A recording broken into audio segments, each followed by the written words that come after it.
When you hear the word demonology, what do you associate with the term? Because personally for me, it will always be Ed and Lorraine Warren. Over their lifetime, they dedicated everything they had to investigating as many paranormal and unknown cases all around the globe, determined to find answers for so many souls in need. I grew up praising their work, something I'm still thankful I get to do today. So I got a question for ya. What's your opinion on the duo? Let me know, and let's start getting into the ooky spooky wishes for the day. Now let's start off today with this haunted home in North Wales. Penyffordd Farm has seen so many cases of paranormal phenomena over the years that it even attracted the interest of Hollywood. Mother of four, Rosemary Gower, whose experiences at the farm were investigated for a BBC documentary titled Paranormal, The Girl, the Ghost, and the Gravestone, has spent years documenting the over 300 various occurrences that have taken place there. Now this ranges from disembodied voices in empty rooms to full-on apparitions. In one case, a large wooden owl was seen moving on its own, while in another, the figure of a pregnant woman mysteriously appeared on the patio before vanishing into thin air. Rosemary documented what she believed to be the unexplained experiences, and was so spooked that she got a psychologist into her home to do a study, and he found no rational explanation. She mentioned that one day she was moving some dried flowers that had started to look a bit,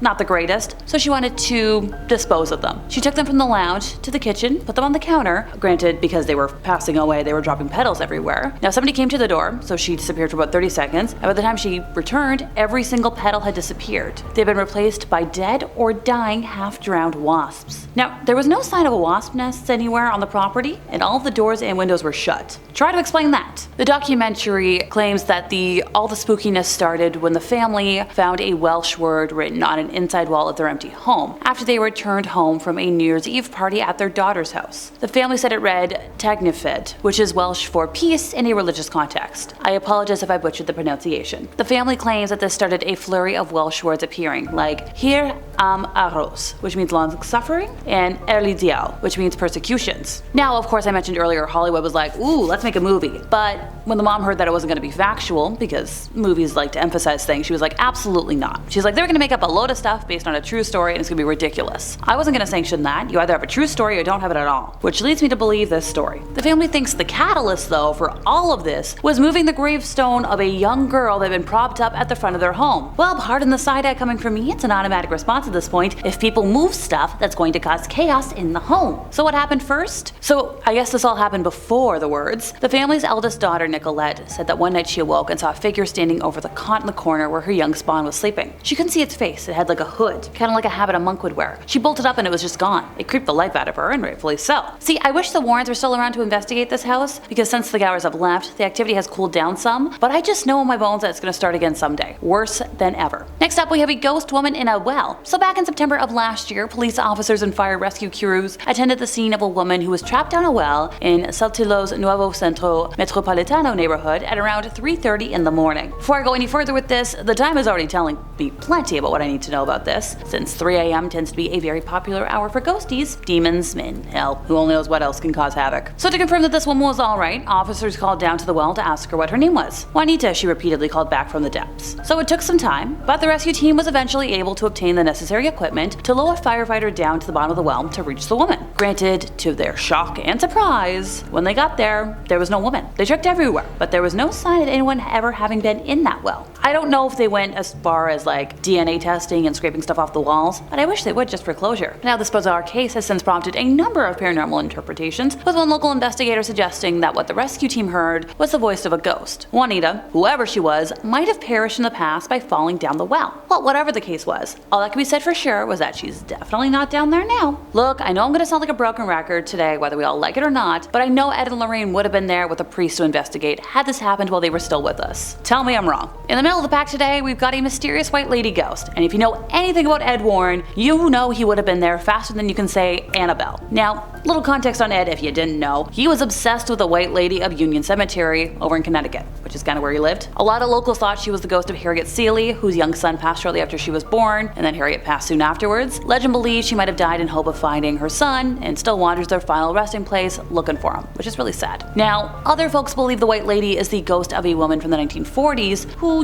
took the life of her husband and later herself, and is doomed to wander the graveyard. I'm not saying any story is better than the other, but that sounds a little less depressing. Her physical description is the one thing that remains consistent though. She's a young woman wearing a white dress with dark hair. Don't look at me, I don't wear white. It seems as if she enjoys scaring the daylights out of the living, which I like. Many who have witnessed her believe they have almost hit her with their vehicle, only to find no trace of her once they pull over. Whereas others claim they have often seen her hovering slightly above the ground around the cemetery, going back and forth amongst different gravestones. Ed once captured the elusive lady on tape, and then he hoarded that tape like it held the secrets to the universe, or like he was the US government with all the proof they have of alien life. He only allowed a couple of people to watch it while it was being held in his personal archives, and none were allowed to further analyze it on their own time. Pardon me, I know, time to get back on topic. I have ADD, can you tell? This particular case stood out to me because I am also a big fan of mysterious ghosty ladies, but that's just common knowledge at this point. So back in May of last year, a woman who had been out walking in the Cleethorpes Beach, England area spotted what appeared to be a mysterious figure dressed all in white. The witness, who wished to remain anonymous, had been out for a stroll along the promenade on May 11th. She spotted something strange out on the sands amidst the heavy fog. Now she wanted to capture it on camera, so she pulled out her phone, you know, as one does, and snapped some pictures. She said that she spotted the strange looking white figure floating around on the beach, and she was absolutely stunned, so she took some pictures and ran back to her car. And just how gloomy and foggy the night being so gloomy and foggy just kind of made it even stranger. Now apparently this area is no stranger to paranormal stories, with several local landmarks being said to have their own resident ghosties, including the ghost of an old man who was killed in a ghost train accident. Even though he's not super threatening, whenever you see this man, he's gonna vanish into thin air. Some workers and visitors to the site have heard their name being called, but there's nobody around. Local legend, if we're gonna be specific, says that someone once took their life on the ghost train that once stood on the site, so it's speculated that the entity was connected. If you know more, let me know. It was kind of hard to find specific details on that man. Okay, maybe it's time to move on from ghosties to something unexplainable but a little less haunting. How about a body that didn't decompose after 4 years? Yeah, 4 years. So this story came out of Missouri, where this exhumed body of a nun was found to be perfectly intact despite having been buried, I know I'm gonna sound like a broken record, 4 years before. The remarkable discovery reportedly occurred when the Benedictine Sisters of Mary, Queen of the Apostles, which is located in the small town of Gower, set about moving the remains of its foundress, Sister Wilhelmina Lancaster, into the monastery's chapel. Initially intended to be a celebration of the woman who formed the order in 1995, the transfer took what some are calling a miraculous turn when they realized that, rather than having been reduced to bones, her body was inexplicably intact, recalling the stunning moment when they discovered the condition of the remains. Current Abbess Mother Cecilia marveled and said, "I thought I saw a completely full intact foot," and said, I didn't just see that. However, upon further inspection, she was right, which led to the sisters bursting into tears when they heard the news. They were all the more astounded when they learned that the puzzling preservation extended to her entire body, as well as a variety of items in the casket, like her crown and bouquet of flowers were dried in place, the professional candle with the ribbon, her crucifix and rosary were all intact, and even more remarkable was the complete preservation of her holy habit, made from natural fibers. The synthetic veil was perfectly intact, while the lining of the coffin, made of similar material, was completely deteriorated and gone. Adding yet another astonishing aspect to the story is that Lancaster's body was not embalmed, and her casket actually sported a sizable crack in its center, which allowed condensation to seep into the coffin, and presumably should have sped up the decomp process. This is wild. So the sisters were understandably uncertain as to how to proceed after making the discovery, with one of them saying, like, you can't Google what do you do with an incorrupt body. No, but file that under stuff I have Googled while I've been existing on this corner of the interwebs, and it's up there with the stuff I only say to the powers that be. I wish I could call up Lorraine Warren and ask her how this would be possible, but alas, no can do.